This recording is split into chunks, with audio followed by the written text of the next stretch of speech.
మహాగణుడు, మహోన్నతుడు, పరిశుద్ధుడు, సమస్త మహిమ ఘనత ప్రభావాలకు యోగ్యుడు, ఆరాధన కరుగుడు అయిన మన ప్రభువైన యేసయ్యకు స్తుతియు మహిమ ఘనత కలుగును గాక.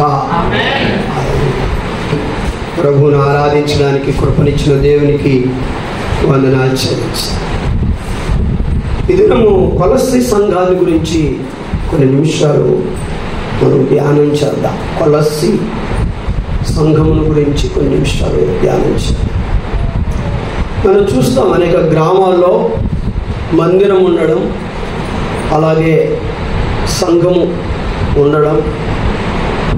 కనుక అది దేవుణ్ణి స్తుతించుచూ ఉండడం మనం చూస్తూ ఉంటాం. సంఘానికి ఎప్పుడు కూడా హద్దులు ఉండవు, మందిరానికి కూడా ఎప్పుడు కూడా హద్దులు ఉండవు. ఎందుకనగా మందిరము విస్తరించబడుతూ ఉండాలి, సంఘము కూడా ఏం చేయాలి? విస్తరించబడుతూ ఉండాలి. ఇంతే అంతే చాలు, బోరెడు అవుతుంది అంటే అదే మన విశ్వాసం, అంతలోనే ఉంటాం. కాబట్టి సంఘం ఎప్పుడు కూడా విస్తరించాలి, మందిరం కూడా విస్తరించాలి. సాధ్యమైనంత వరకు పెద్దదే కట్టుకోవటం మంచిది, దాన్ని నింపమని ప్రార్థన. ఒక ఎకరమే పొలం చేసి ప్రభువా సంపూర్ణమైన దిగుబడి ఇవ్వమని ప్రార్థన చేస్తాం. ఇంకా అలా చేయం, 50 ఎకరాలు చేస్తాం, 20 ఎకరాలు చేస్తాం. ఎందుకు అంత చేయాలంటే ఇంకా దేవుని ఆశీర్వాదం పొందాలి. కనుక ఆర్థికీయంగా కూడా మనము ఎక్కువగా పొలం చేసి ఎక్కువగా దీవించబడాలని కోరుకుంటాం. ఆత్మీయంగా కూడా మందిరం పెద్దదే కట్టాలి. ఆ మందిరము నిండినట్లు మనము దేవుని పిల్లల రక్షణ కొరకు, ఆత్మల కొరకు ఏం చేయాలి? ప్రార్థించాలి. సంఘం యొక్క పని అన్నమాట, సంఘం పని అలా ఉండాలి. అందరూ కృషిపడి పని చేయాలి. కొలస్సీ పత్రిక చాలా ప్రాముఖ్యమైనటువంటి పత్రిక. ఈ పత్రిక దాదాపు 61-62 సంవత్సరమున క్రీస్తు శకం వ్రాయబడినటువంటి పత్రిక ఇది.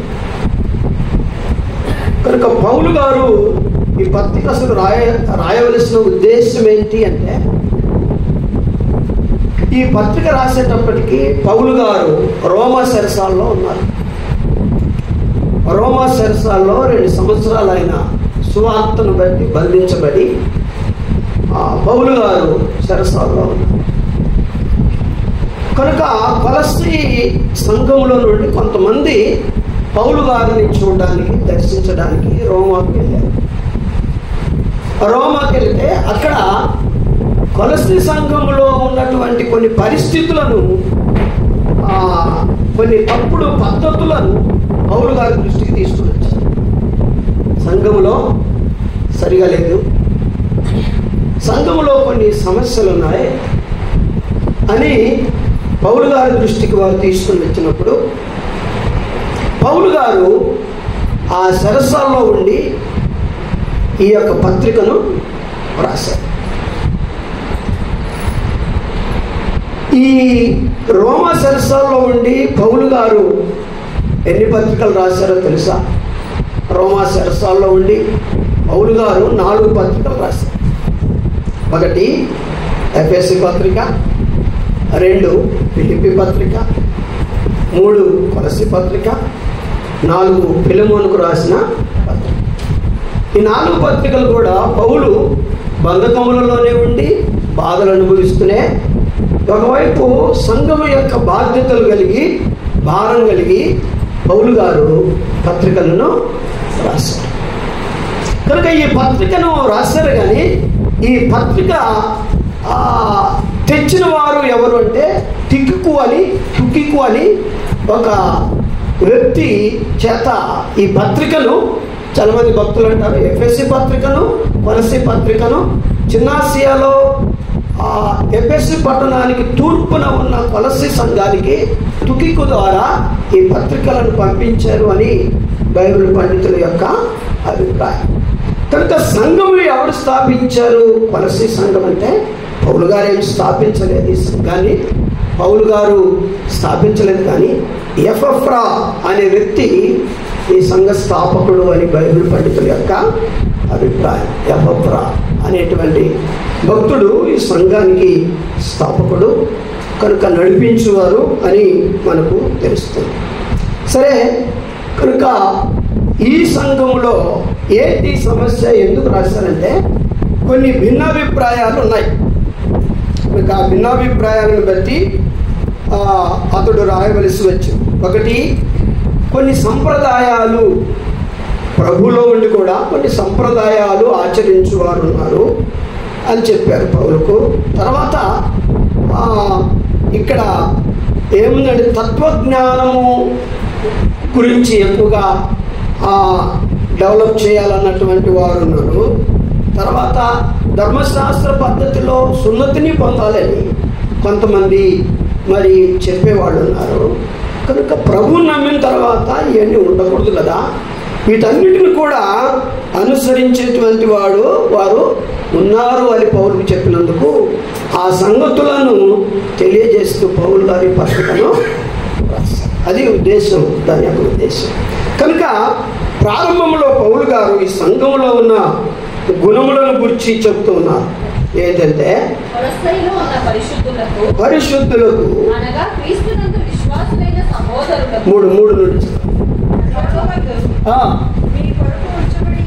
మీ కొరకు ఉంచబడిన నిరీక్షణను బట్టి క్రీస్తు యేసునందు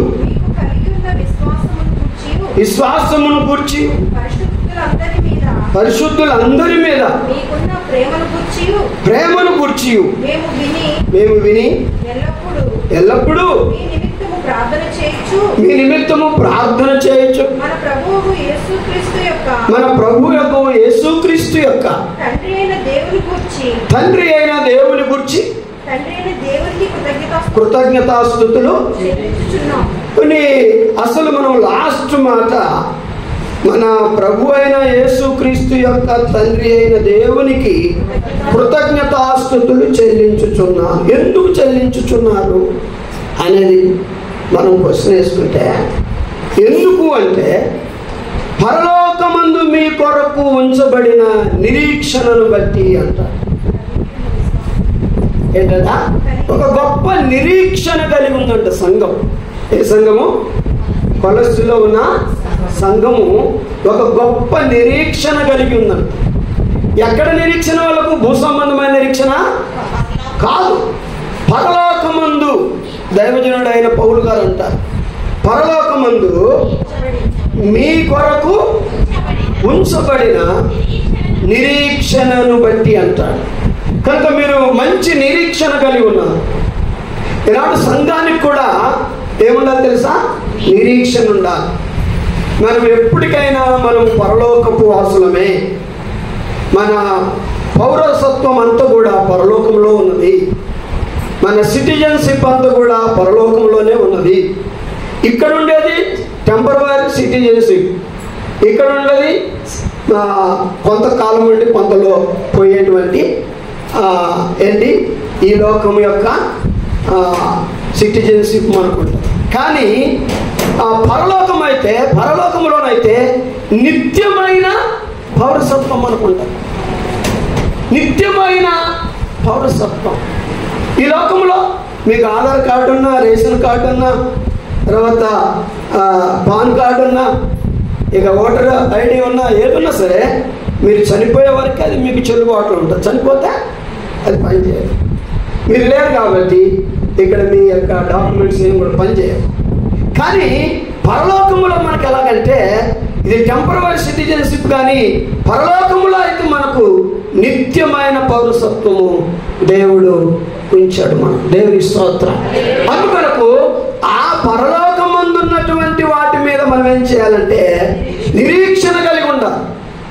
ఆ పరలోకంలో ఉన్న వాటి కొరకు మనం నిరీక్షణ కలిగి ఉండాలి. కానీ భూ సంబంధమైన వాటి మీదనే, పరలోక సంబంధమైన వాటి కంటే కూడా ఎక్కువ నిరీక్షణ కలిగి మనం ఉండకూడదు. సంఘం ఎక్కడిది కాదు, సంఘం ఇది పరలోకానికి సంబంధించింది. యేసుక్రీస్తు ప్రభువు రక్తముతో కడగబడి బాప్టిజం తీసుకొని మారు మనసు పొంది రక్షించబడిన ప్రతి దేవుని బిడ్డ ఈ భూ సంబంధమైనటువంటి వ్యక్తి కాదు, పరలోకానికి సంబంధించినటువంటి వ్యక్తి, నిత్యత్వానికి సంబంధించినటువంటి వ్యక్తి కనుక వారికి గొప్ప శ్రేష్టమైన చిరకాల భవిష్యత్తు ఉన్నదన్నమాట సంఘానికి. అందుకొరకు దేవుని పిల్లమైన మనము ఇక సంబంధమైన కుటుంబం మీద కానీ, ఇక సంబంధమైనటువంటి మన కార్యకలాపాల మీద కానీ, ఇక సంబంధమైనటువంటి ఏటి మీదనైనా కానీ మనము ఎక్కువగా నిరీక్షణ పెట్టుకోకుండా పరలోక సంబంధమైన వాటి మీదనే మనం ఏం చేయాలి? నిరీక్షణ పెట్టుకోవాలి. ఈ కొలస్సీ పత్రిక 3వ అధ్యాయము 1వ వాక్యంలో చెప్తారు, మీరు క్రీస్తు యేసుతో కూడా లేపబడిన వారైతే నిరీక్షణ పెట్టుకోవాలా పైనున్న వాటి మీద. పౌలు గారు అంటారు, మీకు నిరీక్షణ ఉంది కానీ మీ నిరీక్షణ భూ సంబంధమైనది కాదు. పౌలు గారినే సంతోషపెట్టే, పౌలు గారినే ఆనందపరిచే, మెప్పించే నిరీక్షణ కొలస్సీ సంఘము కలిగి ఉన్నది నిరీక్షణ. కాబట్టి అది ఎటువంటి నిరీక్షణ అంటే పౌలు గారు అంటున్నాడు, మీరు క్రీస్తుతో కూడా లేపబడిన వారైతే పైనున్న వాటినే వెదకండి. అక్కడ క్రీస్తు దేవుని కుడి పార్శ్వమున కూర్చొని ఉన్నాడు. పైనున్న వాటి మీదనే కానీ భూ సంబంధమైన వాటి మీద మనసు పెట్టుకొనకుడి. ఏలయనగా మీరు మృతి పొందితిరి, మీ జీవము క్రీస్తుతో కూడా దేవుని యందు దాచబడి ఉన్నది. దేవునికి స్తోత్రం, హల్లెలూయా. కాబట్టి కొలస్సీ సంఘం మొట్టమొదటిగా ఏం కలిగి ఉందంటే నిరీక్షణ కలిగింది. ఆ నిరీక్షణను ఇంకనూ బలపరుస్తూ పౌలు గారు 3వ అధ్యాయంలో రాస్తున్నారు. మీరు క్రీస్తుతో కూడా లేపబడిన వారైతే, మీరు రక్షించబడిన వారైతే, మీరు మార్పు చెందిన వారైతే, మీరు భూ సంబంధమైన వాటి మీద కాదు కానీ పరలోక సంబంధమైన వాటి మీదనే మీరు మనసు పెట్టుకోవాలి. ఎందుకంటే అక్కడ మన ప్రభువును రక్షకుడైన యేసయ్య ప్రభు మన తండ్రి యొక్క కుడి పార్శ్వమున ఆసీనులై ఉన్నారు కనుక మనం పైగా చూడాలి. ఈ లోకంలో ఏ అవసరం కావాలన్నా, ఏది మనకు తీరాలన్నా సరే మన ప్రతి కొరత పైనుండే తీరాలి. అందుకని యాకోబు 1:16 చెప్తాడు యాకోబు భక్తుడు, ప్రియులారా, నా ప్రియ సహోదరులారా మోసపోకుడి, నా ప్రియ సహోదరులారా మోసపోకుడి, శ్రేష్టమైన ప్రతి ఈవి, సంపూర్ణమైన ప్రతి వరము పరసంబంధమైనదై జ్యోతిర్మయుడకు తండ్రి యొద్ద నుండి దేవునికి స్తోత్రం. ప్రతి అవసరత పైనున్న దేవుడు ఆర్డర్ ఇవ్వాలి, భూ సంబంధమైన ఆ దీవెనలు మనం పొందుకోవాలి. పైనున్న దేవుడు ఆర్డర్ ఇవ్వకపోతే, ఆజ్ఞ ఇవ్వకపోతే భూ సంబంధంగా మనం ఏ దీవెనలు కూడా పొందుకోలేము. దీవెనలు భూమిలో నుండి వచ్చేటువంటి కాదు కానీ పర సంబంధమైనటువంటి జ్యోతిర్మయుడైన తండ్రి యొద్ద నుండి ఈ దీవెనలను దేవుడు మనకు ఇస్తూ ఉన్నాడు. అందుకని ఆ దీవెనలు కావాలంటే పైనున్న వాటి వైపే మనము చూడాలి, ప్రభు వైపే చూడాలి. ఈ భూమి మీద ఉన్నటువంటి మనము జీవనాధారం కొరకు వేసుకున్నటువంటి వాటిని వీటిని చూసుకుంటూ ఉండడం కాదు కానీ పైనున్న వాటి కొరకే ప్రభు మీదనే మనము నిరీక్షణ పెట్టుకొని చూడాలి. అందుకని బలపరుస్తూ పౌలు గారు అంటున్నాడు, మీరు క్రీస్తుతో కూడా లేపబడిన వారైతే పైనున్న వాటినే వెదకండి. అక్కడ క్రీస్తు దేవుని కుడి పార్శ్వమున కూర్చున్నాడు. కాబట్టి ఆయన్నే చూడండి, ఈ భూలోకంలో దేన్ని చూడదు.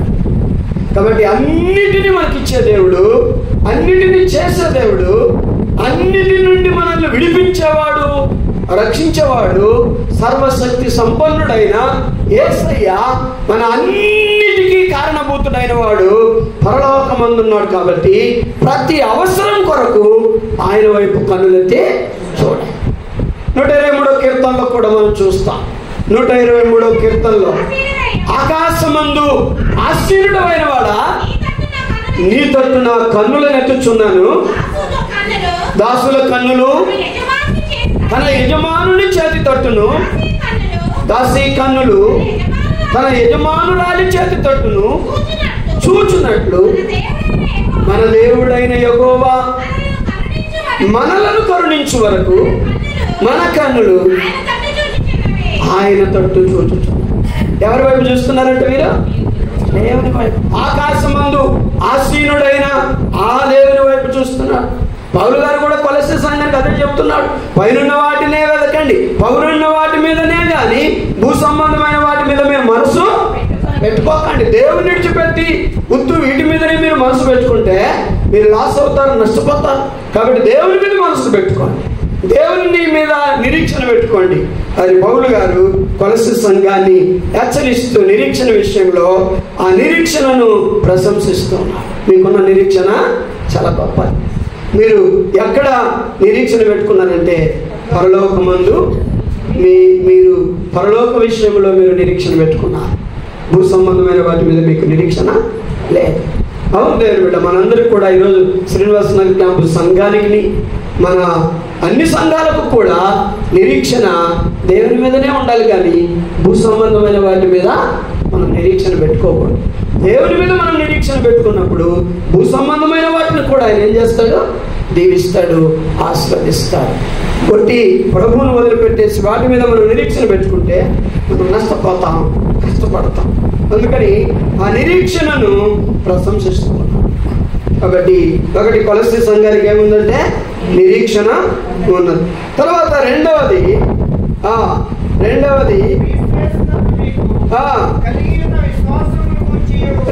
విశ్వాసం. వారి విశ్వాసము పౌలు దృష్టికి వెళ్ళిపోయింది. వారి విశ్వాసం కనుక మీ క్రీస్తు యేసునందు మీరు కలిగి ఉన్న విశ్వాసం, క్రీస్తు యేసునందు మీరు కలిగి ఉన్న పరలోకమందు మీ కొరకు ఉంచబడిన నిరీక్షణ, అలాగనే క్రీస్తు యేసునందు మీకున్నటువంటి విశ్వాసం. క్రీస్తు యేసునందు మీకున్న దేవుని యందు మనకి విశ్వాసం ఉండాలండి. యేసుక్రీస్తు ప్రభువునందు మనకి విశ్వాసం ఉండాలి. ఎందుకంటే అన్ని ఆశీర్వాదాలకు, అన్ని మేలులకు కారణభూతుడు ఆయన. కాబట్టి ఆయన యందు మనం ఏం చేయాలి? విశ్వాసం. ఆయన యందు మనం విశ్వాసం ఉంచాలి. ఆయన మీద మనం విశ్వాసం ఉంచకుండా లోకం మీద ఉన్న వాటిని మనం నమ్ముకుంటే మనము దీవించబడలేదు. అందుకొరకే మీకు క్రీస్తు యేసునందు కలిగి ఉన్న విశ్వాసం అంటారు. విశ్వాసం అంటారు. ఎబ్రీ పత్రిక 3:12 మనం చదివితే ఎబ్రీ గ్రంథకర్త హెచ్చరిస్తున్నారు, సహోదరులారా, జీవము గల దేవుని విడిచిపోవునట్టి విశ్వాసము లేని దుష్ట హృదయము మీలో ఎవరి యందైనను ఒకవేళ ఉండునేమో అని జాగ్రత్తగా చూచుకొనుడి అంటాడు. కాబట్టి జీవము గల దేవుని విడిచిపోవున్నటువంటి దుష్ట విశ్వాసము మీలో ఎవరి యందైనను ఒకవేళ ఉండునేమో అని జాగ్రత్తగా చూసుకోండి. ఎవరు జీవము గల దేవుడు? యేసుక్రీస్తు ప్రభు. యేసుక్రీస్తు ప్రభు నందు మీకున్న విశ్వాసం మీరు ఒకవేళ కలిగి ఉన్నారో, ఇప్పుడు ప్రస్తుతం పోగొట్టుకున్నారో, మీకు మీరే చూసుకోండి. మీకు మీరే చూసుకోండి అని హెచ్చరిస్తున్నా. మీకు మీరే పరీక్ష చేసుకోండి. చాలాసార్లు మన షుగర్ని టెస్ట్ చేసుకుంటాం, బీపీ టెస్ట్ చేసుకుంటాం, కొలెస్ట్రాల్ ఎంత ఉందో టెస్ట్ చేసుకుంటాం, ఇంట్లో ఉన్న వస్తువులు అయిపోయాయి ఉన్నాయో చూసుకుంటాం, ఇంకా మన తోటలను చెక్ చేసుకుంటాం, మన పొలాలను చెక్ చేసుకుంటాం, మన పశువులను చెక్ చేసుకుంటాం, అన్నీ చెక్ చేసుకుంటాం. కరెక్ట్ కరెక్ట్ కరెక్ట్ బాగున్నాయి అనుకుంటాం. కానీ మన విశ్వాసాన్ని కూడా ఏం చేయాలట? మనం పరీక్ష చేసుకోవాలి, చెక్ చేసుకోవాలి. నేను విశ్వాసంలో తగ్గిపోయానా, లేకపోతే విశ్వాసంలో వృద్ధి చెందానా? విశ్వాసంలో బలహీనులమైపోయామా, లేక విశ్వాసంలో బలవంతులమయ్యామా? కాబట్టి నా విశ్వాస జీవితం ఎలా ఉంది? నా విశ్వాసం ఎదుగుతుందా, తరుగుతుందా అనేది దేవుని పిల్లలమైన మనమే ఎవరికి వారు తమ తమ విశ్వాసాలను ఏం చేయాలి? ప్రభువునందు టెస్ట్ చేసుకోవాలి. టెస్ట్ చేసుకోవాలి, ఉందా లేదా. అందుకని అంటాడు, జీవము కలిగిన దేవుని యందు దేవుని విడిచిపోవున్నటువంటి విశ్వాసము లేని దుష్ట హృదయము మీలో ఎవరి అందైనను, విశ్వాసము లేని హృదయం అంట, విశ్వాసం పోగొట్టుకునే హృదయం మీలో ఎవరి అందైనను ఒకవేళ ఉండునేమో అని జాగ్రత్తగా చెక్ చేసుకోండి. మనము విశ్వాసం లేకపోతే ప్రభు బిడ్డలుగా బ్రతకలేము. అదే 11వ అధ్యాయం 6వ వాక్యంలో విశ్వాసం లేకుండా ఫిబ్రవరి 11:6లో విశ్వాసం లేకుండా దేవునికి ఇష్టడయ్యుట. మరి దేవునికి మనం ఇష్టలుగా ఉండాలంటే ఏముండాలి? విశ్వాసం ఉండాలి. ఆ విశ్వాసం ఉండాలి. కాబట్టి ఆ విశ్వాసం ఉందో లేదో మనం ఏం చేయాలి? చెక్ చేసుకోవాలి, పరీక్ష చేసుకోవాలి. కాబట్టి అన్నీ నమ్ముతున్నాం, అందరినీ నమ్ముతున్నాం, కానీ దేవుని నమ్ముతున్నామా? దేవుని నమ్మేటువంటి ఆ దృఢమైన విశ్వాసం అనుకుందా? ఒకవేళ విశ్వాసాన్ని మనం పోగొట్టుకుంటే దుష్ట హృదయం అయిపోతుంది, అంటే సాతాను హృదయం అయిపోతుంది, భ్రష్ట హృదయం అయిపోతుంది. కాబట్టి దేవునికి దూరస్థులం అయిపోతాం. అందుకొరకు మన విశ్వాసాన్ని మనం ఏం చేయాలి? చెక్ చేసుకోవాలి. పౌలు 2వ కొరింథీ పత్రికలో 13వ అధ్యాయము 5వ వాక్యం అనుకుంటాను, చూడండి. 5 మీరు విశ్వాసము గలవారై ఉన్నారో లేదో మిమ్మల్ని మీరే శోధించుకొని చూసుకోండి. ఇది కూడా టెస్ట్ చేసుకోండి. మిమ్మల్ని మీరు పరీక్షించుకోండి, శోధించుకోండి. పరీక్షించడం అంటే కూడా శోధించుకోవటం. ఈ బియ్యంలో రాలేరటం ఏంటంటే పరీక్షించటం, శోధించటం, వెతకటం, టెస్ట్ చేయటం, ఇవన్నీ వస్తాయి. కాబట్టి మనం గాలించాలి, మనం ఏరాలి. అదే రీతిగా మనం కూడా మన విశ్వాసాన్ని ఏం చేయాలట? శోధించుకొని చూసుకోవాలి, పరీక్షించుకొని చూసుకోవాలి. అవును ప్రభువా, నాకు నీ అందరి విశ్వాసం ఉందా లేదా? నేను విశ్వాసంలో బలహీనున్నా, బలవంతున్నా. అయ్యా, నాకు ఆ విశ్వాసాన్ని దయచి, నాకు అవిశ్వాసం నాలో నుండి తీసిపోయి అని ప్రభువును మనము అడగాలి. దేవుని బిడ్డలు అడగాలి.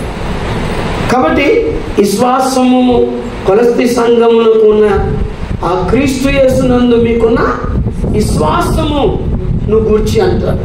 చాలా చక్కటి విశ్వాసం మీరు కలిగి ఉన్నారు దేవుని బిడ్డ. చాలా సంతోషం. సంఘానికి నిరీక్షణ లేకపోతే దేవుని మీద, సంఘానికి క్రీస్తు యందు విశ్వాసం లేకపోతే సంఘం ఎందుకు? సంఘానికి శిరస్సు అయ్యున్న యేసుక్రీస్తు ప్రభు మీదనే మనకు నిరీక్షణ లేనప్పుడు, సంఘమునకు శిరస్సు అయ్యున్న యేసుక్రీస్తు ప్రభు మీదనే మనకు విశ్వాసం లేనప్పుడు ఇక మనం ఎలా దేవుని పిల్లలవుతాం? అందుకొరకే మనకు దేవుని మీద నిరీక్షణ ఉండాలి, పరలోక సంబంధమైన వాటి మీద. రెండవది, ఆ పరలోకమందున్న దేవుని యందు మన విశ్వాసం, మన విశ్వాసం పెరగాలి. మన విశ్వాసం ఎప్పుడు కూడా తరగకూడదు. ఇప్పుడు ఆదాయాలు వస్తూ ఉంటాయి, పోతూ ఉంటాయి, విశ్వాసం తరిగిపోకూడదు. అనారోగ్యాలు వస్తూ ఉంటాయి, ఆరోగ్యం వస్తూ ఉంటుంది, విశ్వాసం తరిగిపోకూడదు. కనుక మంచి జరుగుతుంది, కీడు జరుగుతుంది, మనకు విశ్వాసాన్ని పోగొట్టుకోకూడదు. అప్పుడప్పుడు మన కొరతల్లో అపవాది కూడా మనల్ని శోధిస్తూ, ఎందుకు మీ దేవుడు సాయం చేయలేదు, ఎందుకు మీకు ఇట్లాగైపోతుంది, మీకు ఈ పరిస్థితి రావడానికి కారణం ఏంటి అని. అనగా నిజంగా మీకు దేవుడే ఉంటే, ఆయనే మిమ్మల్ని ఆశీర్వదించేవాడైతే మిమ్మల్ని ఆశీర్వదించవచ్చు కదా అని దేవుని మీద మనకు అనుమానం పుట్టించే అపవాది కూడా అప్పుడప్పుడు మనకు అపవిత్రమైన, అనుమానమైనటువంటి సలహాలు వాడు ఇస్తూ ఉంటాడు. కాబట్టి మనం దృఢముగా, బలముగా యేసుక్రీస్తు ప్రభువునందు ఏం చేయాలి? విశ్వాసం. మన విశ్వాసం పోగొట్టుకోవాలి. విశ్వాసం ఉంది లేదు అని మనం ఎలా తెలుసుకుంటాం? మనలో చెక్ చేసుకుంటాం ద్వారా, ఏం చేసుకుంటాం ద్వారా? టెస్ట్ చేసుకున్నట్టు ద్వారా, శోధించుకున్నట్టు ద్వారా, పరీక్షించుకున్నట్టు ద్వారా. అందుకే పౌలు అంటాడు, ఫిబ్రవరి గ్రంథకర్త కూడా అనేది మీకు విశ్వాసం ఉందో లేదో. మీరు విశ్వాసము లేని దుష్ట హృదయం కలిగి ఉన్నారేమో, మీరు జాగ్రత్తగా ఏం చేయాలి? చాలా ఇంపార్టెంట్ ఇది. విశ్వాసి తమ విశ్వాసం కలిగి ఉన్నారో లేదో చూసుకోవడం చాలా ఇంపార్టెంట్ అయిన విషయం. ఇది చెక్ చేసుకోవాలి. ప్రతిదినం విశ్వాసంతో మనం బ్రతకాలి. ఎందుకనగా విశ్వాసము లేకుండా దేవునికి మనం ఇష్టలమై ఉండలేము. కాబట్టి విశ్వాసము కలిగి బ్రతకడానికే మనం ప్రయత్నం చేయాలి.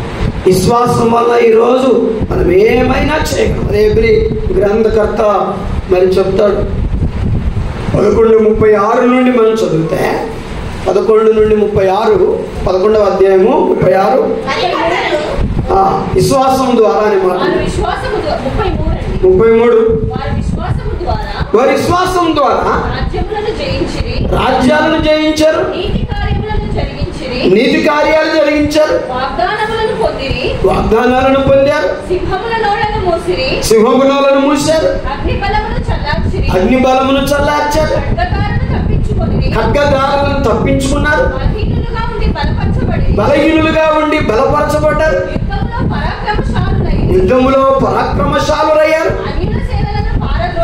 అన్యుల సేనలను పారద్రోలి, స్త్రీలు మృతులైన తమ వారిని పునరుత్థానము వలన మరలా పొందిరి. కొందరైతే మరి శ్రేష్టమైన పునరుత్థానము పొందగోరి విడుదల పొందనలక యాతన పట్టబడి. కాబట్టి విశ్వాసం వలన ఎన్ని గొప్ప కార్యాలు చేశారు చూడండి. వారి అనుభవం వలన చేశారని రాయబడిందా? వారి జ్ఞానం వలన చేశారని రాయబడిందా? వారి బలము వలన బలగము వలన చేశారని రాయబడిందా? లేదు. ఇవన్నీ కూడా ఏం ద్వారా చేశారు? విశ్వాసం ద్వారా చేశారు. ఈ లోకంలో మనం కూడా దేన్నైనా పొందుకోవాలి అంటే, మన పితరుల వలె మనం కూడా పొందుకోవాలంటే మనకు కూడా విశ్వాసము ఉండాలి. మన తర్వాత తరం మా అమ్మ విశ్వాసం వలన ఇలా ప్రార్థన చేస్తే ఇలా పొందుకున్నాం, మా నాన్న విశ్వాసం వలన ప్రార్థన చేసినప్పుడు మేము ఇది పొందుకున్నాం, మేము విశ్వాసం మందు ఇది సంపాదించుకున్నామని మన తర్వాత తరం వారు మన విశ్వాసాన్ని ప్రశంసించాలి.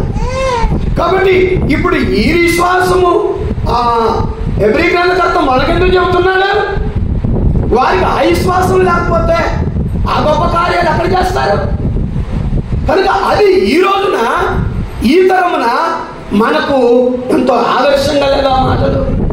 అందుకొరకే తల్లిగా తండ్రిగా రక్షించబడిన బిడ్డలుగా నీవు కూడా విశ్వాసమందు బలవంతులు మనము కావాలి, విశ్వాసమందు స్థిరమందు కావాలి, విశ్వాసమందు నిలకడగా మనం ఉండాలి.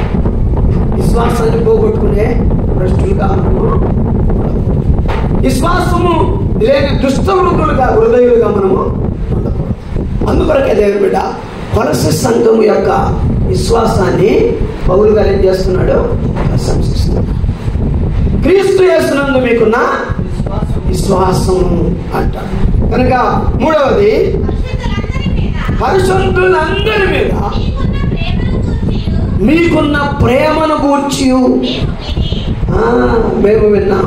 కనుక ఈ మూడు మేము విన్నాం. ఒకటి మీ నిరీక్షణ గురించి విన్నాం, రెండవది మీ విశ్వాసాన్ని గురించి విన్నాం, మూడవది పరిశుద్ధులందరి మీద అంటే రక్షించబడిన దేవుని పిల్లల మీద మీరు చూపిన ప్రేమ అపారమైన ప్రేమ. అది మర్చిపోయే ప్రేమ కాదు. చూడండి, సరసాల్లో ఉన్నటువంటి పౌలు గారి దృష్టికి కొలస్సీ సంఘం యొక్క ప్రేమ మన ప్రేమను బట్టి ప్రశంసించాలి. వాళ్ళని ఎందుకు చూడాలి, వీళ్ళని చూడండి, వీళ్ళని ఎందుకు చూడాలి, వాళ్ళని చూడండి అనుకుంటున్నాం. ప్రేమ ఏం చేయాలి? మన ప్రేమ వర్ధిల్లాలి దేవుని బిడ్డ. కాబట్టి అపోస్తుల కార్యంలో ఆది అపోస్తుల సంఘంలో 6వ అధ్యాయంలో కొన్ని సమస్యలు వచ్చినట్లు మనం చూస్తాం. శిష్యుల సంఖ్య విస్తరించుచున్నప్పుడు అనుదిన పరిచర్యలో తమలోని విధవరాండ్రను చిన్న చూపు చూసినని హెబ్రీయుల మీద గ్రీకు భాష మాట్లాడే యూదులు ఆది అపోస్తుల సంఘం. ఇది ఆది అపోస్తుల సంఘములో ప్రేమించే విషయంలో కొన్ని తేడాలు వచ్చాయి. 2 రకాల భాషలు మాట్లాడే వాళ్ళు ఇందులో ఉన్నారు. ఒకటి హెబ్రీ భాష మాట్లాడే యూదులు, తర్వాత గ్రీకు భాష మాట్లాడే యూదులు. కాబట్టి హెబ్రీ భాష మాట్లాడే యూదులు విధవరాండ్రు గ్రీకు భాష మాట్లాడే విధవరాండ్రును చిన్న చూపు చూశారంట. కూర్చునే విషయంలో, లేచే విషయంలో, భోజనాలు వడ్డించే విషయంలో, ఇంకా మరి సంఘంలో ప్రవర్తించే విషయంలో, మాట్లాడే విషయంలో కొన్నిసార్లు చిన్న చూపు చూశారని వాళ్ళు తెలుసుకున్నారు, అర్థం చేసుకున్నారు. అది చాలా రోజులు సైలెంట్గా ఏదోలే దేవుని కొరకు మనం వస్తున్నాం, కానీ వీళ్ళ గౌరవాల కొరకు, వీళ్ళ మర్యాదల కొరకు మనం రావట్లేదు. దేవుని మనం ఆరాధించాలి, దేవుని మనం స్తుతించాలి. వీటిని చూసుకొని మనం దేవుని పోగొట్టుకుంటే ఎలాగా, దేవుని ఆరాధన పోగొట్టుకుంటే ఎలాగా, పరిశుద్ధ దేవుని సన్నిధిని పోగొట్టుకుంటే ఎలాగా అని చాలాసార్లు తగ్గించుకొని ఓర్చుకొని వెళ్ళారు, కానీ సహించలేకపోయారు. సహించలేక అది అపోస్తుల దృష్టికి ఏంటంటే సనగసాగారు. సనుగుతున్నారు, మమ్మల్ని చిన్న చూపు చూస్తున్నారు, హీనంగా చూస్తున్నారు, అపవిత్రంగా మాట్లాడుతున్నారు. ఇది న్యాయమా? అంతా ఒకటే కదా, ప్రభు అందరినీ ఇలా ప్రేమించమన్నారు, అలా ప్రేమించమన్నారు అని సనగసాగారు. చూసారా, సంఘంలో ఈ యొక్క ఒక గుంపు ఒక రకమైన ప్రేమ, మరొక గుంపు మరొక రకమైన ప్రేమ ఉండకూడదు. మన ప్రేమ క్రీస్తు మెచ్చుకునే ప్రేమగా ఉండాలి. మన ప్రేమ దైవజనుడు మెచ్చుకునే ప్రేమగా ఉండాలి. అందుకనే పౌలు చెరసాల్లో ఉన్నా సరే ఆ కొలస్సీ సంఘం యొక్క ప్రేమను ఏం చేస్తున్నాడు? ప్రశంసిస్తున్నాడు. మీరు పరిశుద్ధుల ఎడల, పరిశుద్ధులందరి మీద మీకున్న ప్రేమను గురించి మేము విన్నాం.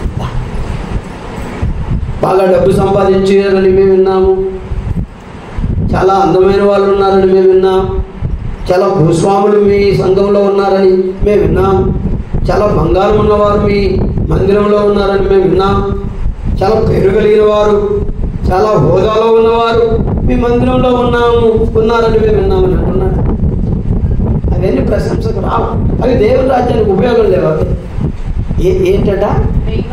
ప్రేమ కలిగిన పరిశుద్ధులందరి ఎడల మీరు కలిగి ఉన్న ప్రేమను గురించి మేము విన్నాం. అంత గొప్ప మాట. దేవునికి స్తోత్రం. దేవుని కూడా ఇదే కావాలి, ప్రేమే కావాలి. ఆయన ప్రేమమయుడు. ఆయన ఎలా ఎవరు ప్రేమించలేని విధానంగా ఆయన మనల్ని ఏం చేశాడు? ప్రేమించాడు. యోహాను సువార్త 3:16లో దేవుడు లోకమును ఎంతో ప్రేమించను కాగా ఆయన తన అద్వితీయ కుమారునిగా పుట్టిన వారి యందు విశ్వాసముంచిన ప్రతివాడును నశింపక నిత్య జీవము పొందునట్లు ఆయనను అనుగ్రహించెను. ఇక్కడ తండ్రి అయిన దేవుడు ప్రేమించాడు. దేవుడు అంటే తండ్రి అయిన దేవుడు. ఎంత ప్రేమించాడు? హద్దులు లేని, అవధులు లేని ప్రేమ. ఈరోజు మీరు, నేను, మనం అందరం కూడా రక్షించబడ్డామంటే అది క్రీస్తు ప్రేమ యొక్క ఫలితమే, క్రీస్తు ప్రేమ యొక్క త్యాగమే. క్రీస్తు చూపిన ఆ ప్రేమ, ఆ త్యాగాలను బట్టే ఈరోజు మనము రక్షించబడ్డాం దేవుని బిడ్డ. కనుక తండ్రి అయిన దేవుడు ఎంతో ప్రేమించాడు. అవధులు లేని, హద్దులు లేని ప్రేమను చూపాడు. ప్రేమ ఏదైనా ఇచ్చేది, ప్రేమ అపహరించేటువంటిది కాదు. తండ్రి అయిన దేవుడు ప్రేమించి ఎవరిని ఇచ్చారు? తన కుమారుణ్ణి ఇచ్చారు. తన కుమారుణ్ణి ఇచ్చారు. ఆయన ప్రేమ తన కుమారుణ్ణి ఇచ్చింది. ఎవరికి ఇచ్చింది కుమారుణ్ణి? ఎవరికి ఇచ్చారు? మాకేం తెలుసు. మనకిచ్చారు. ఎందుకంటే లోకము అంటే మనుషులమైన మనలను తండ్రి ఎంతో ప్రేమించి ఎవరికంటే? తన కుమారుని కంటే కూడా, తన కుమారుని కంటే ఈ లోకములో ఉన్న సమస్తముల కంటే, పరలోకములో ఉన్న వారందరికంటే కూడా మనలను ఎక్కువగా ప్రేమించాడంట తండ్రి. ఎంత గొప్ప ప్రేమ!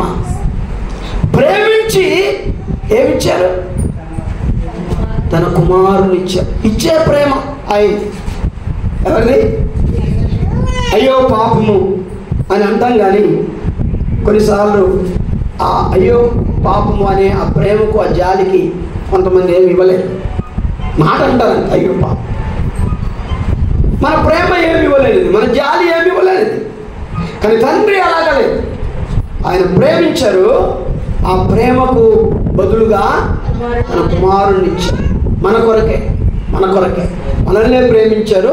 మన కొరకే ఆయన్ను ఇచ్చారు. మరి కుమారుడు ఏమిచ్చాడు? మనలను కూడా ఆయన ప్రేమించి, కుమారుడు కూడా మనల్ని ప్రేమించి తన ప్రాణమును ఇచ్చాడు. ఎంతగా ఆయన మనల్ని ప్రేమించాడు కుమారుడు అంటే, తన ప్రాణమును త్యాగము చేసి తనను తాను అర్పించుకొని సమర్పించుకునే విధానంగా ఆయన తన ప్రేమను చూపించాడు. ఆ ప్రేమ ఫలితంగా ఈరోజు మనం అందరము రక్షించబడ్డాం. ఆయన కార్చిన రక్తము ఆ ప్రేమను బట్టే కార్చాడు. ఎందుకనగా కొట్టబడ్డాడు, ప్రేమ ఉంది కనుకనే కొట్టబడ్డాడు. ఎందుకలా తిట్టించుకున్నారు? ప్రేమ ఉంది కనుకనే మన మీద తిట్టించుకున్నారు. మన యొక్క ఆ పాప భారము ఆయన మోసుకున్నారు. మార్కు సువార్త 11 అధ్యాయంలో మనల్ని విమోచించిన విధానమును మనం చూస్తాం. కాబట్టి పాపముల నుండి మనలను 10:45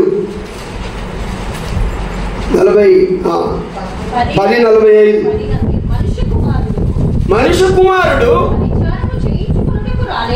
పరిచారము చేయించుకొనుటకు రాలేదు కానీ పరిచారము చేయుటకును అనేకులకు ప్రతిగా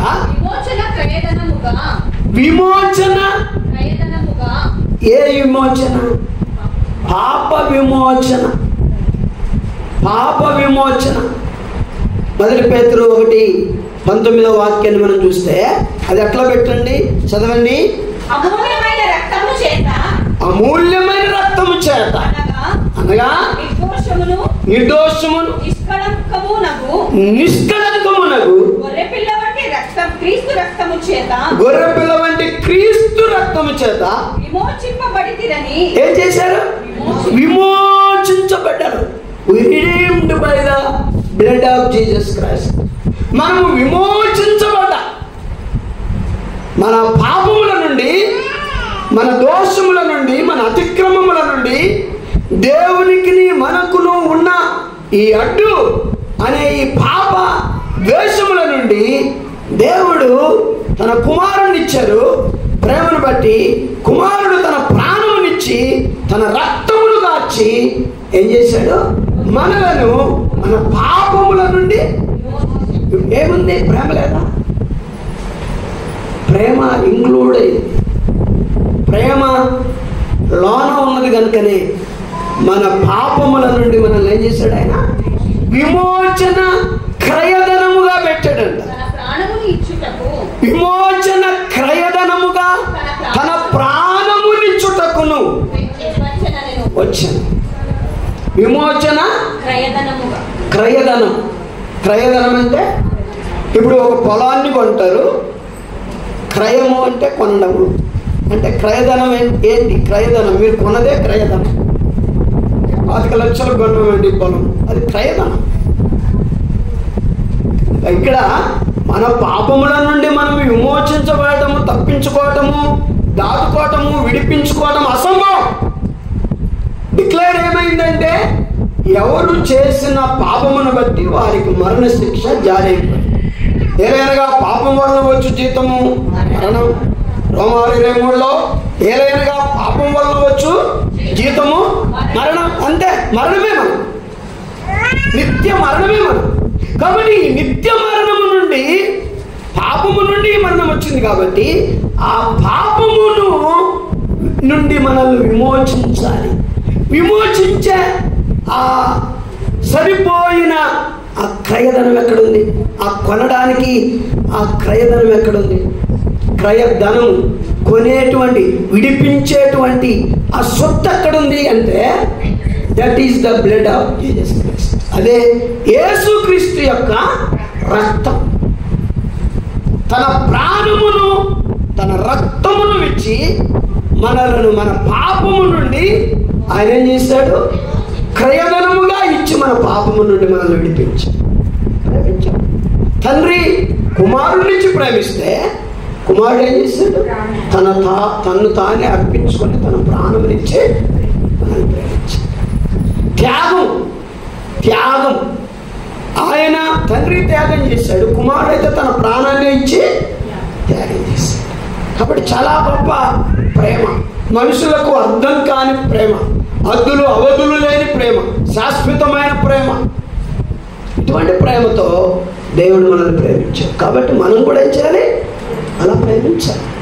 కొలస్సీ సంఘంలో పరిశుద్ధుల అందరి మీద వారికి ఉన్న ప్రేమ, అందరిని ప్రేమించాలి ఒకరినొకరు. మనల్ని ప్రేమించే వారికంటే కూడా మనల్ని ద్వేషించే వారిని మనం ఎక్కువగా ప్రేమించాలి. ఆ బుద్ధి నాకు దయచే ప్రభు అని దేవుని అడగాలి. నన్ను తిట్టేవారిని నేను ఇంకా ఎక్కువగా తిడుతున్నాను ప్రభు, మమ్మల్ని సరిగా చూడని వారిని మేము ఇంకా సరిగా చూడట్లేదు ప్రభు. లేదు, మమ్మల్ని ద్వేషించే వారిని మేము ఎక్కువగా ప్రేమించుటకు మాకు నేర్పించయ్యా, అని మనం అడగాలి. అందువరకే ఆ దేవుని యందు, పరిశుద్ధుల యందలి మనకు ఆ ప్రేమను కలిగి ఉండే, సంఘములో ఒకరిని ఒకరము ప్రేమించుకునే ఆ ప్రేమ స్వభావం మనం కలిగి ఉండినట్లు మనము జీవించాలి. ఒకటి, వారికి పరలోకమందున్న నిరీక్షణను చూశారు. రెండవది, క్రీస్తు యేసునందున్న ఆ విశ్వాసాన్ని చూశారు. పరిశుద్ధులందరి మీద వారికి ఉన్న ప్రేమను గురించి విని ఎల్లప్పుడూ మీ నిమిత్తము ప్రార్థన చేయొచ్చు. మన ప్రభువు యేసుక్రీస్తు యొక్క తండ్రి అయిన దేవునికి కృతజ్ఞతాస్తుతులు చెల్లించుచున్నాం. 5-6 వాక్యాలు మరొకసారి చదువు. మీ వద్దకు వచ్చిన సువార్త సత్యమును గూర్చిన బోధ వలన ఆ నిరీక్షణను గూర్చి ఈ సువార్త సర్వలోకములో ఫలించుచు వ్యాపించుచున్నట్టుగా మీరు దేవుని కృపను గూర్చి విని సత్యముగా గ్రహించిన నాట నుండి మీలో సైతము ఫలించుచు. దేవుని స్తోత్రం. ఏది ఫలించుచు వ్యాపించుచున్నది మీలో? సువార్త, దేవుని సువార్త, దేవుని యొక్క సువార్త. కనుక ఈ 6వ వాక్యం, ఈ సువార్త సర్వలోకములో ఫలించింది. ఆ సర్వలోకములో ఫలించిన సువార్త మీలో సైతము ఏం చేసింది? ఫలించుచు వ్యాపించి. సువార్త మనలో ఫలించాలి. సువార్తకు మన హృదయాన్ని ఇవ్వాలి. సువార్తకు మన హృదయము ఇవ్వాలి. కనుక సువార్తకు మన హృదయం ఇవ్వకపోతే ఉపయోగం ఏముంది? అందుకని ఈ కొలస్సీ పత్రికలోనే 3వ అధ్యాయము 16వ వాక్యంలో పౌలు అంటాడు,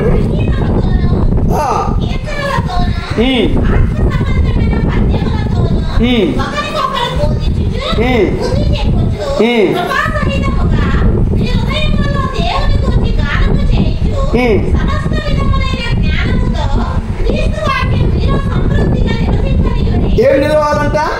క్రీస్తు సువార్త లేక క్రీస్తు వాక్యము మీలో సమృద్ధిగా నివసించేటట్లుగా మీరు అనుకూలం చేసుకోండి. పర్మిషన్ ఇవ్వండి. ఇప్పుడు మన ఇష్టం, సువార్తను మనసులో పెట్టుకోవాలంటే పెట్టుకుంటా, తీసేసుకోవాలంటే తీసేసుకోండి. ఒక మాట వినాలనుకుంటే వినుకుంటాం, లేకపోతే వినకూడదంటే వినకూడదు. వినాలంటే ప్రారంభం వరకు చివరి వరకు కుదురుగా కూర్చొని వింటాం. వినకూడదులే, ఇదేంటిలే మామూలు అంటే బయటకు వెళ్తా లోన్ చేస్తా తిరుగుతూ ఉంటాం. ఇక్కడ ఏమంటారంటే మీలో ఈ సువార్త, ఈ వాక్యము మీ హృదయంలో, ఈ వాక్యము సమృద్ధిగా ఇవ్వండి అని రిక్వెస్ట్ చేస్తున్నారు. మీరు అవకాశం ఇవ్వండి సువార్తకు. మీ హృదయంలో మీరు అవకాశం ఇవ్వండి. సువార్తను పోగొట్టుకోకండి. సువార్త మీలో ఉంచుకోకుండా ఏవేవో వార్తలు మీ హృదయం నిండా నింపుకోకండి. ఈ లోక సంగతులు, ఈ లోక పరిస్థితులు ఇవన్నీ నింపుకోకండి. ఎక్కువగా మీ హృదయం నిండా దేవుని వాక్యం అనే వార్తతో మీ హృదయముని, మీ యొక్క మనసును నింపుకోండి. సమృద్ధిగా ఉండాలి. సువార్తకే ఏముండకూడదు, కొరత ఉండకూడదు. ఇప్పుడు మనకు డబ్బు కొరతగా ఉండాలనుకుంటామా? ఏమనుకుంటా? సమృద్ధిగా ఉండాలి. భోజనం సమృద్ధిగా ఉండాలి. బట్టలు సమృద్ధిగా ఉండాలి. బంగారం కూడా ఉండాలి. కాబట్టి ఇలాగా అన్ని కూడా సమృద్ధి సమృద్ధి సమృద్ధి. కానీ ఆధ్యాత్మిక విషయంలోనికి, దేవుని విషయంలోనికి వచ్చేసరికి కొంచెం కొంచెం కొంచెం అట్లా కూడా. కనుక క్రీస్తులో కూడా ఆయనలో ఉన్న మనకు ఆయన సువార్త కూడా, ఆయన వాక్యం కూడా ఎలా ఉండాలట? సమృద్ధిగా మీరు స్టోర్ చేసుకోవాలి. మీ హృదయంలో నింపుకోవాలి. ముందు ముందు వాక్యం చెప్పే రోజులు ఉండవు. ముందు ముందు బైబిల్ కూడా మన చేతులకు దొరకవు. ఇప్పుడు బైబిల్ ఎక్కడ ఉండాలంటే మన హృదయమే బైబిల్ ఉండాలి. మన హృదయంలో ఉండాలి. ఇప్పుడు చేతుల్లో బైబిల్ ఉంది, కానీ ఇది కొన్ని రోజులకు ఏమైపోతుందో తెలియదు. పరిస్థితులు ఉంటాయి. కాల్ చేస్తారు, లేకపోతే బైబిల్ పట్టుకుంటూ చంపేస్తామంటారు. ఇంకా ఏమేమవుతుందో తెలియదు. కానీ ఏదేమైనా ఈ సువార్త బైబిల్లో ఉంది, కానీ బైబిల్లో ఉన్న వార్త హృదయంలోనికి రావాలి. సమృద్ధిగా ఉండాలి. గడప అక్కడ కొంచెం అక్కడ కొంచెం ఉండకూడదు. కానీ సమృద్ధిగా మీరు ఆ సువార్తను మీ హృదయంలో చేర్చుకోండి, ఉంచుకోండి, అనుమతించండి అంట. చాలా విన్నపం చేసుకుంటాం. సమృద్ధిగా నివసింపనీయండి. మీ హృదయంలో సమృద్ధిగా దేవుని వాక్యము నివసింపనీయండి, ఉండనివ్వండి. ఏ వాక్యం అయితే మీలో నాలో ఉంటుందో ఆ వాక్యమే మనకు మార్గదర్శి నడిపిస్తాం. కనుక ఇదొక విషయాన్ని కూడా ప్రశంసిస్తున్నారు పౌలుగా. మీ హృదయంలో మీ మీ సువార్త మీలో ఏం చేసింది? వ్యాపించింది. సువార్త మీలో ఏం చేసింది? మీలో సైతము ఫలించి వ్యాపించుచున్నది. మీలో సైతము సువార్త ఫలించి వ్యాపించుచున్నది. ఈ సువార్త మనలో ఫలించి వ్యాపించడమే కాదు, కానీ మనం కూడా, సంఘమైన మనం కూడా సువార్తను ఇతరులకు ప్రకటించి ఈ సువార్త ఈ క్యాంప్ అంతా వ్యాపింప. ఇది దుర్వార్త కాదు. ఇదిగో ఈరోజు సాయంకాలం సినిమా వేస్తున్నాం రండి, అందరికి వార్త పంపిస్తారు. అదేమో సువార్త? సినిమా చూసేది వార్త. కాబట్టి అందరూ వచ్చేస్తారు. కానీ ఒక మనిషి చెడును వదిలి, పాపాన్ని వదిలి, అపవిత్రతను వదిలి మంచి మార్గంలోనికి, సత్య మార్గంలోనికి, నీతి మార్గంలోనికి, పరిశుద్ధ మార్గంలోనికి వచ్చి పరిశుద్ధంగా బ్రతికి ప్రభు కొరకు జీవించే ఈ వార్త సువార్త. సువార్త అంటే మంచి వార్త, ప్రభువును గురించినటువంటి వార్త. మనం ఏం చేయాలి? ఈ యొక్క క్యాంపులో మనం ఏం చేయాలి? వ్యాపింప చేయడానికి ఎవరు ఆధారం ఎవరు? సంఘమే. ఇప్పుడు ఎప్పుడెప్పుడు ఎగిరిపోతామో పట్ అని మనకు తెలియదు. నేను ఎగిరిపోవచ్చు, ఇంకొకరు ఎగిరిపోవచ్చు. కానీ మనకున్నది ఎలాగైనా దైవిక సత్క్రియలు చేసి పోతే చాలా మంచిది.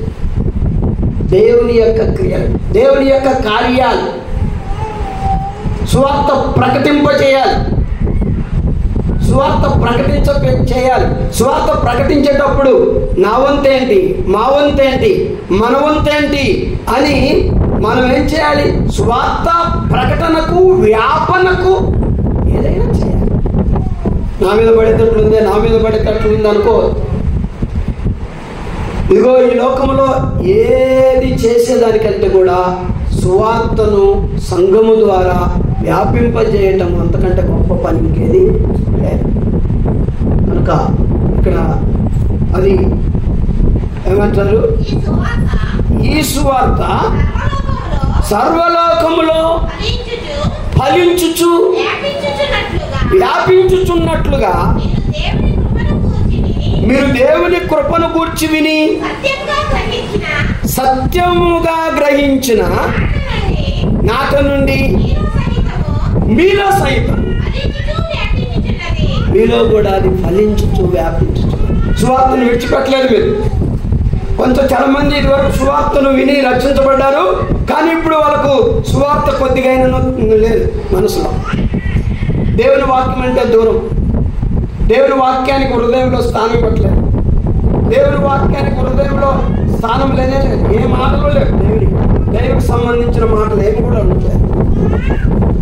ఏ లోక సంబంధమైన సంగతుల గురించి చెప్పమంటే అన్ని వాళ్ళే చెప్తారు. బట్ అలా కాదు. మనం సువార్త సత్యమును ఎప్పుడైతే తెలుసుకున్నామో ఆనాటి నుండి ఈ రోజు వరకు కూడా ఆ సువార్త మనలో సైతము ఫలించుచు ఏం చేయాలి? వ్యాపించాలి. ఆత్మ సంబంధంగా ఫలించాలి, అభివృద్ధి చెందాలి. కనుక 4 విషయాలు ఈ సంఘం గురించి చెప్తున్నాను. ఒకటి, మీ యొక్క నిరీక్షణ చాలా మంచిది. ఇది పరలోకమందు మీరు ఉంచుకున్న నిరీక్షణ. రెండవది, మీ విశ్వాసము చాలా గొప్పది, అది మీరు కాపాడుకున్నారు. తర్వాత మీ పరిశుద్ధులందరి మీద మీకున్న ప్రేమ చాలా గొప్పది, దాన్ని మీరు కాపాడుకున్నారు. తర్వాత మీరు సత్యమును అని తెలుసుకొని విన్నటువంటి సువార్త, ఈ లోకంలో ఈ వార్త ఏమైపోయింది? వ్యాపించి ఫలించడమే కాదు, అది మీరు నమ్ముకున్నారు కాబట్టి మీలో సైతము అది ఫలించుతూ వ్యాపించి. ఇప్పుడు నాకు వచ్చింది సువార్త, నా దగ్గర పెట్టుకోకూడదు. వేరే వారికి నేనేం చేయాలి? స్ప్రెడ్ చేయాలి, అందించాలి. వేరే వారికి అందించాలి. వేరే వారికి అలాగ అందించారంటే అది వ్యాపిస్తుంది, మారుమ్రోగుతుంది, ఫలిస్తుంది, విస్తరిస్తుంది. అనేక ఆత్మలను ప్రభు కొరకు పట్టుకుంటుంది. కాబట్టి ఆ రీతిగా దేవుని బిడ్డలారా సంఘం ఉండాలి. సంఘం ఎప్పుడు డల్గా, ఆత్మీయంగా, ఇంకా మా ప్రార్థన రాదండి, ఇంకా ఏం పాటలే రావండి, ఇంకా వాక్యమే చదవడం చేత కదండి, ఇంకా సరిగ్గా దేవుళ్ళు నిలబడమే చేత కాదు, దైవ కార్యాలు నేను ఇంకా ఏం చేయాలో నాకే తెలియదు అనే సంఘంగా ఉండకూడదు. కానీ సంఘము దేవుని కొరకు బలమైన కార్యాలు చేయాలి. సంఘము దేవుని కొరకు బలమైన కార్యాలు చేయాలి. అందుకోసమే ఈరోజు మిమ్మల్ని నన్ను రక్షించి ప్రభువు ఆ పరలోకపు సంబంధమైన కార్యాలను ఇహలోకంలో మన మీద పెట్టాడు. ఆ భారాన్ని మనం ఇక్కడ చేసే ప్రతి కార్యము ఈ భూ సంబంధమైన కార్యాలు కావివి, పరలోక సంబంధమైన కార్యాలు. సంఘం ఇక్కడిది కాదు, పరలోకానికి సంబంధించింది. సువార్త ఇక్కడిది కాదు, పరలోకపు దేవుంది. ఈ లోకంలో మనం దాన్ని ప్రకటించాలి. కాబట్టి ఇలాగా మనం పరలోకం కొరకు ఆ రాజాది రాజు, దేవాది దేవుడు, ప్రభువుల ప్రభు యొక్క చేతి కింద ఉండి ఆ పరలోకపు పనులను భూమి మీద మనం ఏం చేస్తున్నాం? జరిగిస్తున్నాం. ఆ పరలోకపు దేవుని పక్షంగా ఉండి ఆ పరలోకపు దేవుని యొక్క కింద ఉండి పని జరిగించటము, ఖర్చు పెట్టటము, భారం మోయటం అన్నది ఎంత గొప్ప విషయం, ఎంత గొప్ప విషయం. కనుక ఆ పరలోకములే ఎవరి క్రియలకు వారికి తగిన ప్రతిఫలం ఆయన. అందుకొరకే పరిస్థితి సంఘాన్ని మరి ఏం చేస్తున్నాడు?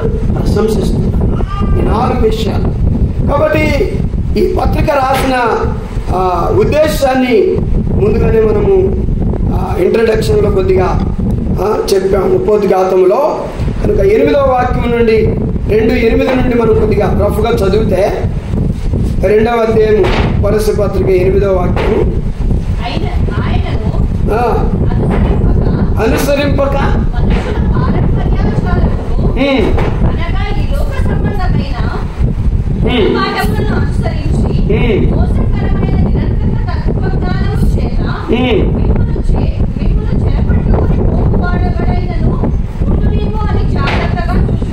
పౌలు గారి దగ్గరికి వెళ్ళి రోమశాస్త్రాల్లో చెప్పారు కదా ఇలాంటివి ఉన్నవని, వాటిని ఎత్తి రాస్తున్నారు. ఈ ఆచార సంప్రదాయ ఏంటట, ఈ లోక మనుషుల పారంపర్య ఆచారము, ఈ లోక సంబంధమైన మూల పాఠములను అనుసరించి మోసకరమైన నిరర్ధక తత్వజ్ఞానము చేత మిమ్మల్ని చెరపట్టుకొని పోవాడెవడైనా ఉండునేమో. మిమ్మల్ని మీరు కాపాడుకోవాలి. కొంతమంది ఆచారాలను పడి కొట్టుకొని పోతారు. కొంతమంది వారిదే రకమైనటువంటి తత్వజ్ఞానం చేత మరి వారి దాని చేత కొంతమంది కొట్టుకొని పోతారు. కనుక రక్షించబడిన మీరు క్రీస్తులోనే ఉండాలి, కానీ ఏది చెప్తే అది విని దాని వెనకాల పడిపోవడం కాదు. స్థిరులై ఉండాలి అంటారు. స్థిరులై ఉండాలి. మరి 11-12 వాక్యాల్లో సున్నతి గురించి చెప్తారు. మీరును క్రీస్తు సున్నతి అని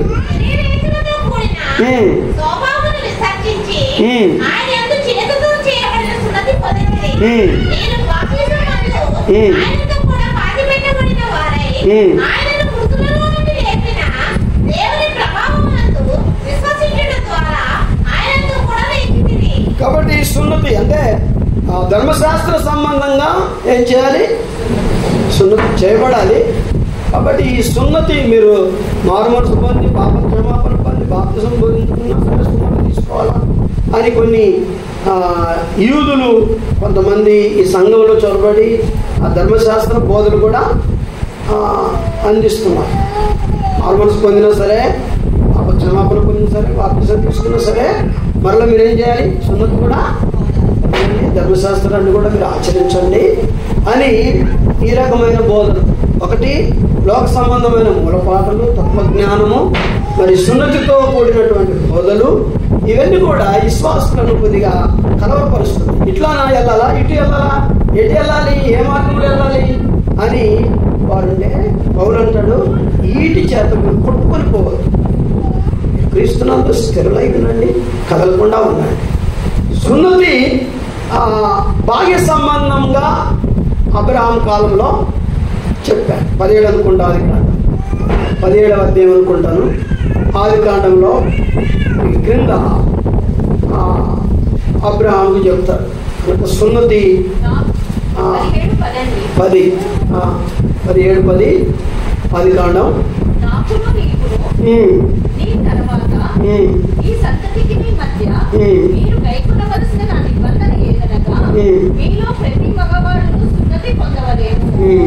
కాబట్టి ఇలా నిబంధన చేశాడు, సున్నతి పొందాలి. కాబట్టి కొత్త నిబంధనలోనికి వచ్చేసరికి ఇది ఏ సున్నతి? శరీర సున్నతి, బాహ్య సున్నతి. గాయం కలగాలి తెలుసు కదా చాలా మంది. కాబట్టి ఆ సున్నతి కలగాలి. ఈ కొత్త నిబంధనలోనికి వచ్చేసరికి ప్రభు ఏమన్నాడంటే, ఆ సున్నతి ఏర్పాటు చేసిన దేవుడే ప్రభు ద్వారా, క్రీస్తు ప్రభు ద్వారా మరలా ఏం చేశాడంటే, మీరు క్రీస్తునందు విశ్వాసం ఉంచి బాప్తిసం తీసుకుంటే సున్నతి అయిపోయింది. బాహ్యమందు మీకు సున్నతి గాయం కనబడకపోవచ్చు, కానీ అంతరంగమందు మీ గుండె ఏమైంది? గాయపరచబడి, మీ మనసు గాయపరచబడి. మార్పు లేకుండా ఎన్ని సున్నతులు పొందితే ఏ ప్రయోజనం? మార్పు కలిగి అంతరంగంలో మార్పును కలుగజేస్తే సున్నతి, ఆంతరంగిక సున్నతి కావాలా. కనుక మీరు విశ్వసించి ప్రభువునందు మార్పు చెంది రక్షించబడితే, బాప్తిసం తీసుకుంటే మీరు సున్నతి పొందిన వారే. కరెక్ట్. కనుక సున్నతోటి గుర్తు చూపించుకొని దేవుని బిడ్డనంటే కాదు, కానీ అంతరంగంలో మార్పు లేకుండా ఏం చేయడం. ఆ రీతిగా పౌలు గారు ఈ సంఘంలో ఉన్న కొన్ని దుర్బోధలు ఖండిస్తూ కొన్ని సద్బోధలు చేస్తూ వారిని ఏం చేశాడు, హెచ్చరించి బలపరచడానికి రోమా సరసాల నుండి ఈ పత్రికను ఏం చేశారు, రాశారు. కాబట్టి ఈ రోజున ఈ యొక్క శ్రీనివాస నగర్ క్యాంపు సంఘం కూడా మనం కూడా ఏం చేయాలి, పరలోకం మీదనే మనము నిరీక్షణ పెట్టుకోవాలి. పరలోకం అందున్న దేవుని మీదనే మనం నిరీక్షణ పెట్టుకోవాలి దేనికైనా సరే. రెండవది, క్రీస్తుని యేసునందు మనకు విశ్వాసం ఉంచాలి. ఈ లోకంలో దాని మీద దీని మీద విశ్వాసం ఉంచడం కాదు, కానీ దేవుని యందే దృఢమైన విశ్వాసం మనకు ఉండాలి. ఆ విశ్వాసం ఉందో లేదో మనం చెక్ చేసుకుంటూ ఉండాలి. మూడవది, పరిశుద్ధులందరి ఎడలి మనకు ప్రేమ అది ఒకరి ఎడల ఒకరు ప్రేమ, అనురాగం, ఆప్యాయత మనం కలిగి ఉండాలి. ఎవరిని కూడా చిన్న చూడకూడదు, అందరినీ గౌరవించి ప్రేమించాలి. నాలుగవది, మనకు ఏ సువార్త అయితే లోకమంతటా వ్యాపించి ఫలించిందో అదే సువార్త మనం నమ్మాం కాబట్టి ఆ సువార్త మనలో సైతము ఏం చేయాలి, ఫలించి వ్యాపించాలి. మనలో కూడా ఫలించి వ్యాపించాలి, మన ద్వారా ఫలించి వ్యాపించాలి. అప్పుడే సంఘం అభివృద్ధి అవుతుంది, బలపడుతుంది, ఆస్వాదించబడుతుంది. అలాంటి కృప దేవుడు మనకును మన సంఘానికి అనుగ్రహించుగాక.